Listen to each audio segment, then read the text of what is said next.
So I made a video about Epimetheus, who I dubbed the dumbest Greek god. But a lot of commenters seemed curious why I neglected to acknowledge Koalemos, the actual god of stupidity in Greek mythology. In fact, stupidity is literally in his name. And the answer is actually quite simple. I completely forgot about him. Which, in my defense, is a very easy mistake to make because there is almost no information about Koalemos. There isn't even Greek art of him. I just based my design on this 16th century Quentin Matsys painting because it's the first thing that shows up on Google and it's beautiful. We only have two classical literary sources mentioning Koalemos by name, one from Aristophanes and one from Plutarch, and they're both just offhand mentions. He never actually shows up or does anything. So if I had remembered Koalemos, I wouldn't have been able to make a very interesting video about him. I've already shown you everything there is to know about the guy, and it took me 41 seconds. So if I had to redo the video, instead of replacing Epimetheus with Koalemos as the dumbest Greek god, I'd probably be tempted to contrive an argument for why Koalemos doesn't actually count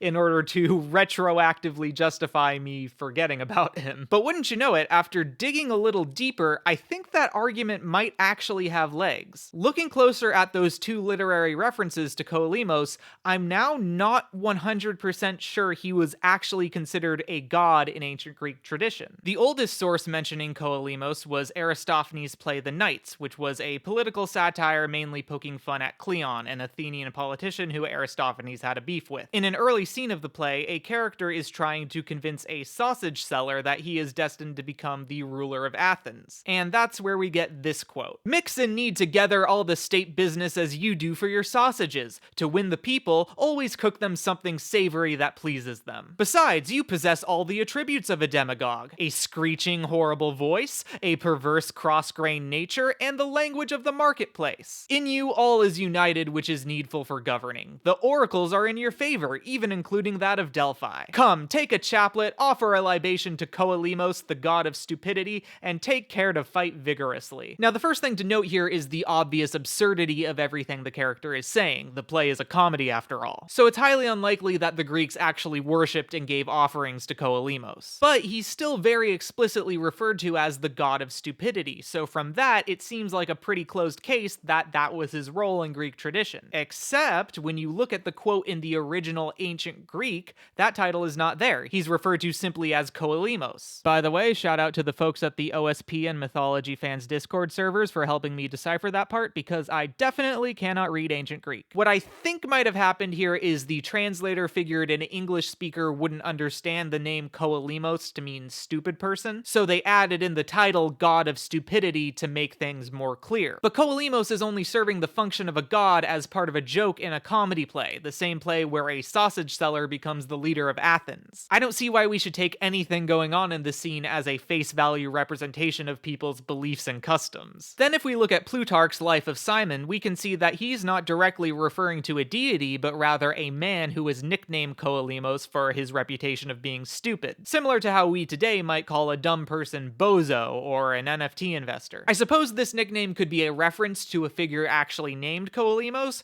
but there's no indication from Plutarch of that figure being a god. Based on these two sources, I think Koalemos at best might have been considered a daemon, a lesser divine spirit who basically just served as a personification of the concept of stupidity, but not a fully fledged god with a multifaceted personality and tradition of worship attached to him. And that is why I'm gonna stick to my guns and say Epimetheus is the dumbest Greek god and Koalemos doesn't count. Probably. If you have information that proves me wrong, by all means hit me up. I'd love to make a part 3. When I started researching for this video, I thought the lesson was going to be that I need to be more careful with my research and double check things before I make any definitive statements on mythology. Like I make a video about the dumbest Greek god, but I forget there's a literal god of stupidity. Come on, this is amateur hour. But now it turns out that me forgetting Koalemos was actually just my deeply ingrained mythological expertise subconsciously pointing me in the right direction. So the real moral of the story is that I am always right about Greek mythology 100% of the time, and no one should ever try to correct me.